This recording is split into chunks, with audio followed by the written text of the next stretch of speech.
Bismillahirrahmanirrahim. Assalamualaikum warahmatullahi wabarakatuh. Selamat malam. Yang kami hormati Bapak dosen pengampu dan juga teman-teman perjuangan yang mungkin nanti akan menonton video ini.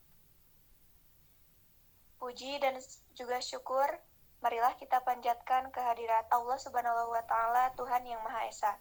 Sholawat serta salam semoga selalu tercurah limpahkan kepada junjungan alam, yakni Habibana wa Nabiyana Muhammad Sallallahu Alaihi Wasallam.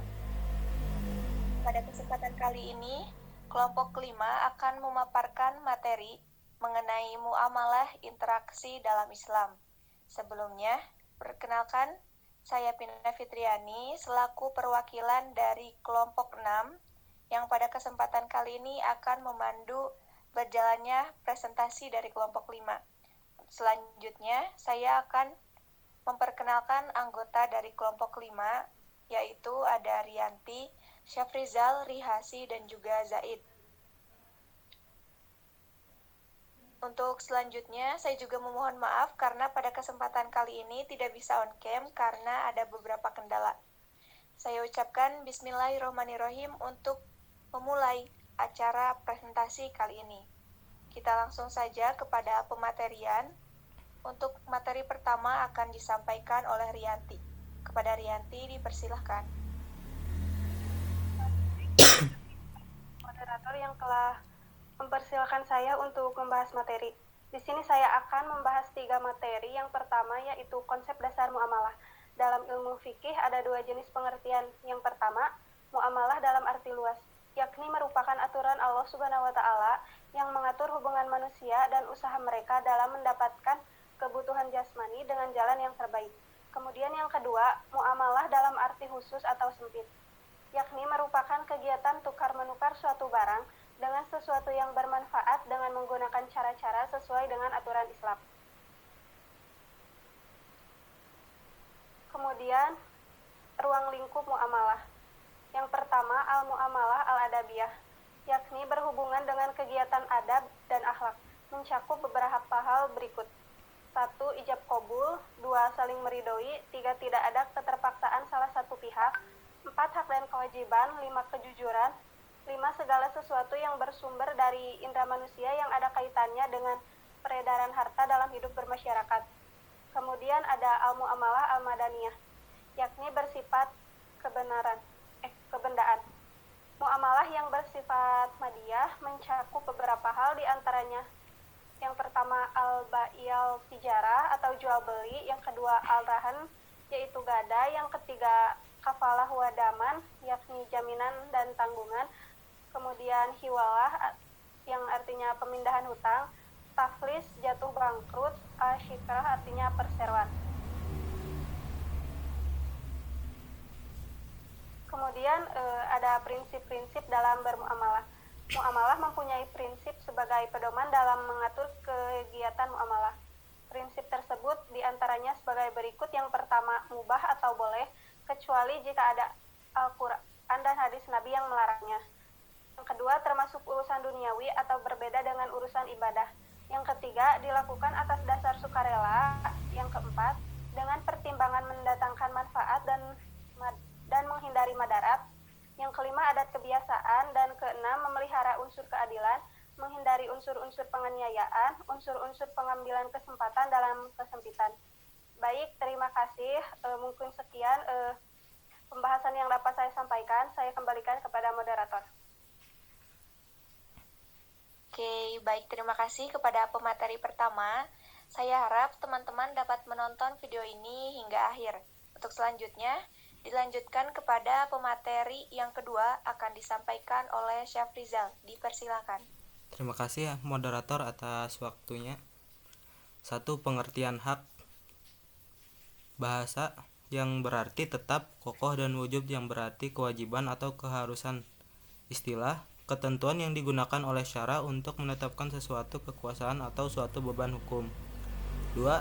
Pengertian kepemilikan adalah kekhususan seseorang pemilik suatu barang untuk dimanfaatkan selama tidak ada larangan syara. Akan tetapi pada hakikatnya pemilik yang hakiki atas segala sesuatu adalah Allah. Manusia hanya dititipkan saja yang mana barang titipan pada saatnya akan diambil. Kepemilikan dalam Islam dibagi menjadi 3, yaitu yang pertama kepemilikan pribadi atau individu, yang kedua kepemilikan masyarakat atau umum, dan yang ketiga kepemilikan bernegara. Ada beberapa cara yang dilakukan oleh perseorang maupun konflik, yaitu transaksi jual beli. 1. Transaksi jual beli. Yang kedua izatul mubahat atau mengambil suatu benda yang boleh dan ada yang pemiliknya. 3. Warisan. 4. Tawadlul min ma'lum atau berasal dari harta yang dimiliki. Yang kelima, harta yang pemberian dari negara kepada rakyat. Yang keenam, harta dari pemberian orang secara cuma-cuma. Yang ketiga, pengertian harta. Bahasa Arab yaitu al-amal, yang berarti condong atau cenderung dan miring. Istilah segala sesuatu yang memiliki nilai. Jadi sesuatu apapun jika ada nilainya maka hal itu disebut sisa harta. Cara membelanjakan harta sesuai dengan aturan dan pesan dari Allah SWT. Di antaranya menggunakan harta secukupnya, artinya tidak boleh berlebihan. Yang seterusnya tidak berbuat membazir. Yang seterusnya tidak menghambur-hamburkan harta atau boros. Macam-macam harta terbagi 2, yaitu harta tetap. 1. Harta tetap. Yang kedua harta bergerak. 4. Pengertian akad. Bahasa Arab yaitu al-wadul, yang berarti ikatan, perjanjian, dan mufakat. Istilah pertalian atau pertemuan antara ijab atau pernyataan melakukan ikatan, dan qabul, pernyataan penerima ikatan, sesuai dengan kehendak syariat yang berpengaruh pada objek perkaitan. Dasar hukum akad yaitu terdapat dalam Quran Surah Al-Madaniyah ayat 1. Macam-macam akad atau transaksi ada 2, yaitu 1. Akad menurut tujuan, akad tabaru atau non-profit transaction, atau akad tejari atau profit transaction. Yang kedua, akad menurut keabsahannya, seperti akad sahihin atau valid contraction adalah akad yang memenuhi semua rukun dan syarat. Terus akad fasid atau voidable dan kontak adalah akad yang semua rukunnya terpenuhi tetapi ada syarat yang tidak terpenuhi. Yang seterusnya, akad batil atau void contract adalah akad yang dimana salah satu rukunnya tidak terpenuhi dan otomatis syaratnya juga tidak terpenuhi. Yang D, yang seterusnya rukun-rukun akad. A. Akid atau orang yang berakad. B. Maqud aqlail atau benda yang diakadkan. C. Mad'ud al-aqd atau tujuan maksud pokok pengakadankan. D. Sig'ad al-aqd atau ijab qabul. Syarat-syarat akad. A. Tamyiz atau jelas. B. Ada 2 pihak, pembeli dan penjual. C. Sesuai ijab dan qabul atau kesepakatan. D. Kesatuan majelis akad. E. Objek akad dapat diserahkan. F. Objek akad tertentu atau dapat ditentukan. G. Objek akad dapat ditransaksikan berupa benda bernilai dan dimiliki. H. Tujuan akad tidak bertentangan dengan syara. Baik, sekian dari saya. Terima kasih. Kita lanjutkan kepada moderator. Oke, terima kasih kepada pemateri kedua. Kita langsung saja kepada Rihasi selaku penyampai materi ketiga. Kepada Rihasi dipersilakan. Terima kasih kepada moderator telah memberikan kesempatan saya untuk menyampaikan materi ini. Cara-cara dalam berakad. Yang pertama dengan cara tulisan atau kitabah, yang kedua dengan isyarat, yang ketiga dengan perbuatan, yang keempat lisan al-hal. Selanjutnya pengertian ekonomi Islam. Ekonomi Islam adalah ilmu yang mempelajari tentang perilaku ekonomi manusia yang diatur berdasarkan aturan agama Islam dan didasari dengan tauhid sebagaimana yang sudah dirangkum dalam Islam. Yang kedua, prinsip-prinsip sistem ekonomi Islam. Yang pertama, berbagai sumber daya dipandang sebagai pemberian titipan dari Allah kepada manusia. Yang kedua, Islam mengakui bahwa pemilikan pribadi dalam batas-batas tertentu. Yang ketiga, kekuatan penggerak utama ekonomi Islam adalah kerjasama. Yang keempat, keadilan. Ekonomi Islam menolak terjadinya akumulasi kekayaan yang dikuasai oleh segelintir orang saja. Yang kelima, ekonomi Islam menjamin pemilikan masyarakat dan penggunaannya untuk kepentingan banyak orang. Yang ketiga, ciri-ciri sistem ekonomi Islam, yaitu akidah, syariah, akhlak, kepemilikan multijenis, kebebasan bertindak atau berusaha, dan keadilan sosial. Yang keempat, manfaat sistem ekonomi Islam. Yang pertama, menafikan nilai-nilai moral dan agama dalam perekonomian. Yang kedua, sangat memperhatikan kepemilikan individu. Yang ketiga, negara berperan sebagai pembuat kebijakan dan melakukan fungsi pengawasan agar tidak terjadi distorsi dalam perekonomian. Yang keempat, memiliki sistem yang baik bagi pemerataan dalam distribusi pendapatan. Yang kelima, setiap individu dalam ekonomi Islam akan termotivasi untuk bekerja keras. Selanjutnya, ragam transaksi Islami di era modern. Ada beberapa model transaksi modern yang direspon oleh fikih muamalah, diantaranya sebagai berikut. Yang pertama, transaksi perbankan. Secara garis besar berfungsi sebagai intermediasi yang terdapat dari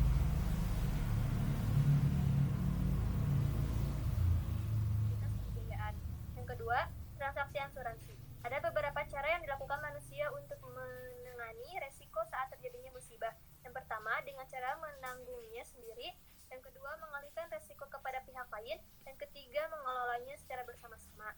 Ada beberapa perbedaan antara asuransi syariah dengan konvensional, diantaranya perjanjian menolong tidak mengharap imbalan. Yang kedua, konvensional, transaksi jual beli mengharapkan yang besar. Yang kedua, dana syariah, dana dimiliki semua peserta asuransi, perusahaan hanya menjadi pengelola. Yang kedua, konvensional, dana nasabah yang dibayarkan menjadi milik perusahaan. Terima kasih, saya kembalikan kepada moderator. Oke, terima kasih juga kepada pemateri ketiga. Kita langsung saja simak materi terakhir yang akan disampaikan oleh Zaid. Kepada Zaid, dipersilakan. Baik, terima kasih kepada moderator. Saya akan membacakan pemateri yang terakhir, yaitu pengelolaan dana. Yang pertama, syariah. Dana semaksimal mungkin diolah untuk keuntungan atau kepentingan peserta asuransi. Yang kedua, konvensional. Perusahaan secara sepihak mendapatkan premi dan biaya lain. Yang ketiga, bagi hasil. Syariah, keuntungan yang didapat dibagi rata antara peserta asuransi dan perusahaan. Yang ketiga, konvensional. Ketentuan dari kegiatan asuransi sepenuhnya memiliki perusahaan. Yang keempat, ada zakat. Syariah wajib bayar zakat. Yang kelima, konvensional, tidak ada zakat. Yang keenam, pengawasan dana. Syariah diawasi oleh Dewan Pengawas Syariah DPS yang bertanggung jawab kepada MUI. Yang ketujuh, konvensional, pengawasan dana secara internal oleh manajemen. Yang kedelapan, status dana. Syariah tidak sanggup membayar, hanya ada potongan kecil. Yang kesembilan, konvensional, jika tidak ada sanggup membayar jadi milik perusahaan. Yang ke-11, jenis investasi.